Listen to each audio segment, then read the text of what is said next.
The same message repeated in Yajurved, chapter number 32, verse number 3. Na tasya pratima asti. Of that God, there is no pratima, there is no image, there is no statue, there is no idol, there is no sculpture, there is no painting, there is no photograph, there is no portrait, there is no picture. The Vedas are the highest amongst all the scriptures of the Hindus. It further mentioned Yajurved, chapter number 40, verse number 8. Almighty God is imageless. It's mentioned Yajurved, chapter number 40, verse number 9.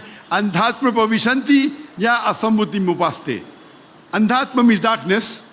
Pravishanti means entering.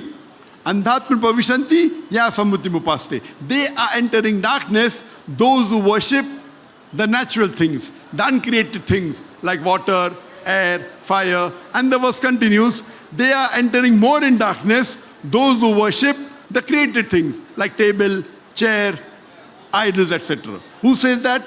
Yajurved, chapter number 40, verse number 9.